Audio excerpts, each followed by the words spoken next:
Hey, what's up? This is Chosen, and we have got a guaranteed champion event, something I didn't really expect to come down the line because this normally comes on a week that is opposite of a 2x event, and we should be getting a 2x event this week, but they're going to be throwing this in probably correlation with CVC as more drive and incentive for people to pull shards. So we'll go over Wythir the Crowned as a champion and talk about if it makes sense to pull for her or not. And obviously with the launch of CVC and Fusion going on, there's lots happening in Raid right now, but I will get you a full recap here real quick so that you can stay on board and play efficiently as we head into the middle of the week. So let's get into it.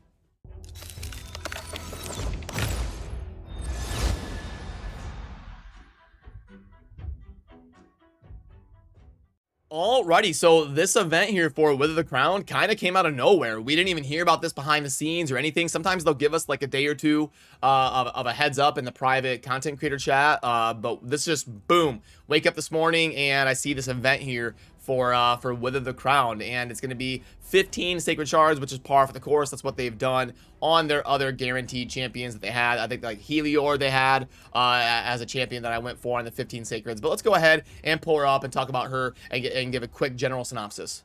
Alrighty, so here is Wythir, the Force Affinity legendary support from the Demon Spawn faction, and she is a newcomer to the raid scene, only in the game for probably like 2 or 3 months at this point. Definitely very cool aesthetically, and a very new champion to the game with the floating torches around and lots going on here, and it's kind of like a different spin on a bad Alcazar in terms of the AoE A1 and the continuous heals and the cleansing and all of that. But is she better or worse than Bad L? If we start with the base stats, definitely looks pretty solid. That's a very good base HP to couple with almost 1200 base defense, so very tanky and tough. The base attack doesn't matter, it might as well be 0. 108 for base speed is very good, and then we get 40 resistance with 0 accuracy. The 0 accuracy is unfortunate. It's always nice to get 10 or 20 there just to make it easier to hit those thresholds, because she actually does place leech with the A1 here, but that's really all that she does. So you actually could build her as a super high resistance champion, like a Duchess or something, because you don't really need accuracy. It is nice to get the leeches and some of the builds that you're putting together for super long fights like Hydra or something. You would want to have enough accuracy to land those things, but for PvP or something, it's not necessarily going to be a make or break. But anyway, it's going to be an AoE A1, which is always handy to pair with the stun set. You know, you got things like Sinesha and Faction Wars really famously using the stun set because we can go ahead and lock down waves as we're farming Faction Wars and stuff. And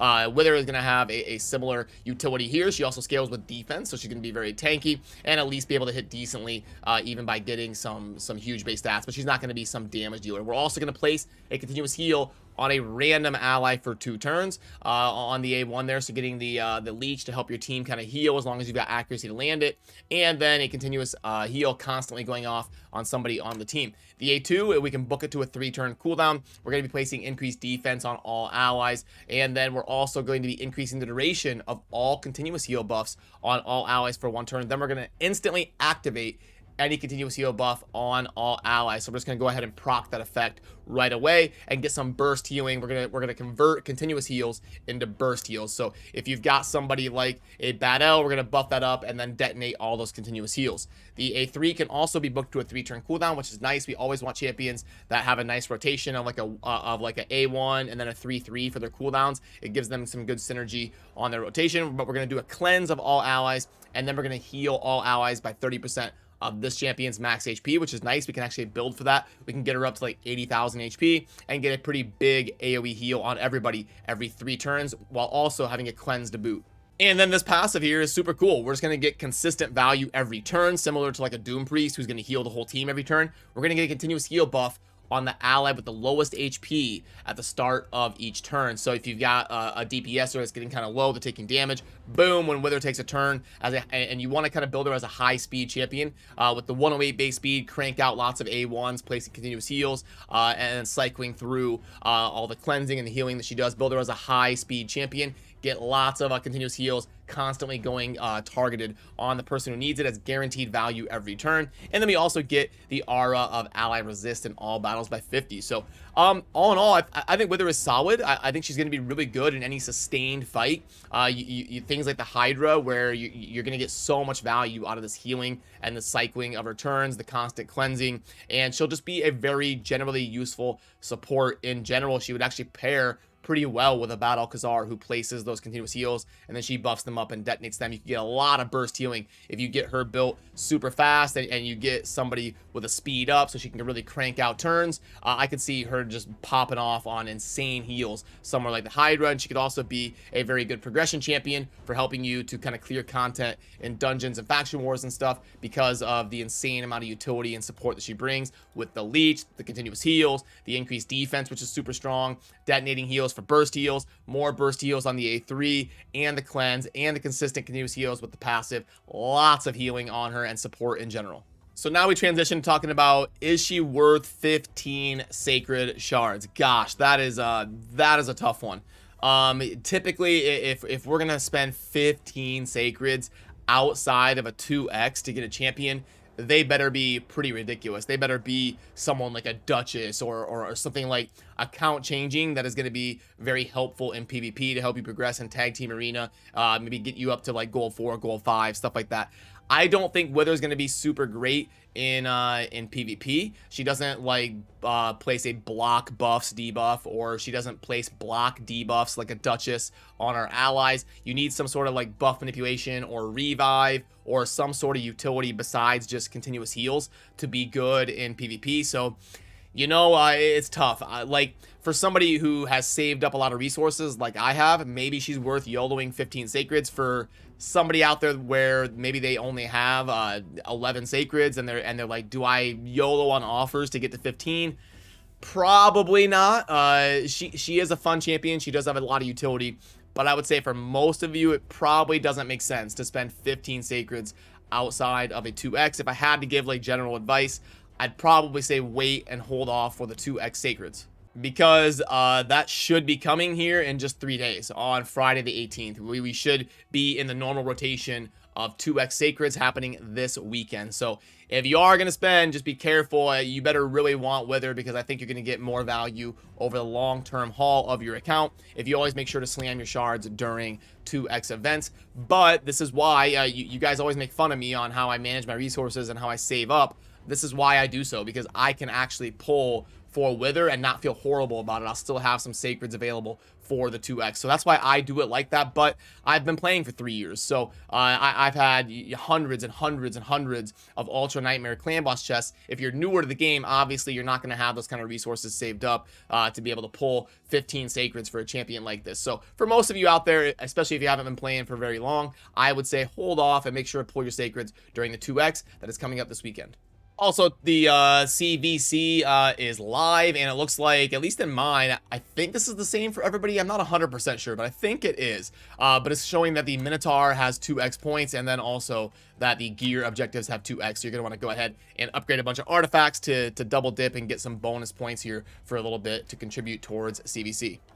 And let's also pull up the Fusion Planner just to keep pace here. So right now it is Tuesday the 15th. So you can see what is going on here besides the event here for Wythir the Crown. And then also CVC is going to be on these 2 days here, Tuesday and Wednesday. So we're going to be focusing on champion training, obviously, and then the spider tournament that is going on. And you can coincide today grinding a lot of spider to double dip the points on the spider and then the dungeon divers that are going on right now to go ahead and be efficient with your points, getting the CVC, the dungeon divers, and the spider. So energy spent on the spider today is going to be very good.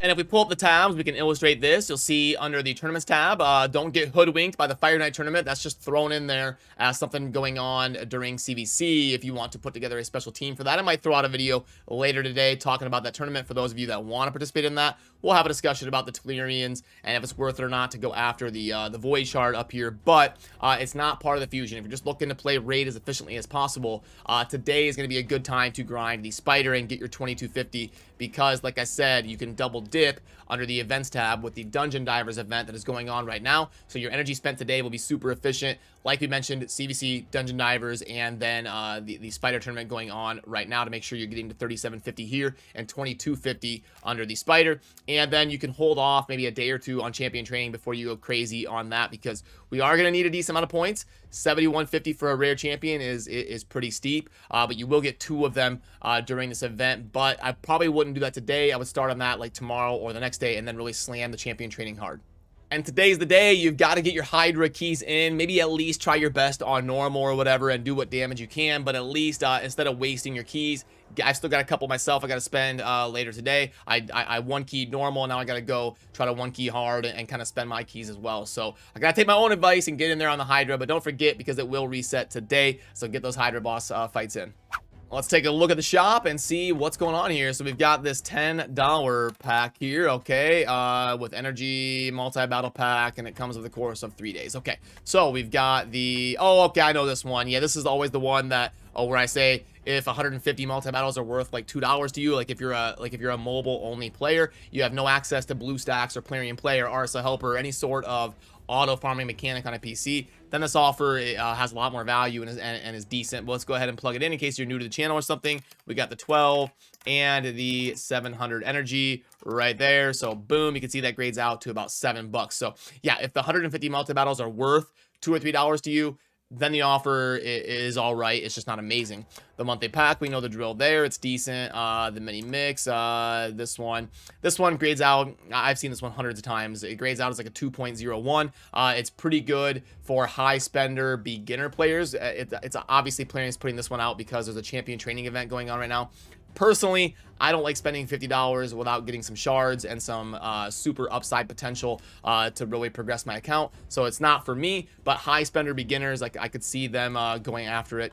The string pack starting out with a $25 sacred is not going to be a good bet in my opinion. And $10 for rare gear is not going to be a good bet either. So there you go. Unfortunately, it's been a little bit since we've seen something I'm really excited for in the shop. So alrighty, it's time for me to head on over to stream. If you'd like to pop in and say hi, you know the drill. Link down below in the pinned comment indicating if I am still live or not. And if you're pulling for a Wythir, good luck. But also remember, I just want to remind you, don't get hoodwinked. If you would rather pick your shards during the 2x sacred, it should be coming up soon if Plarium goes by their normal rotation. And for most of you, I would recommend to hold off and pull shards during 2x's whenever you can do so, because that will be optimal over the long haul. But anyway, it's going to do it for me, and I'm going to head on over to stream. So as always, thank you for watching. Have a good rest of your day. Peace.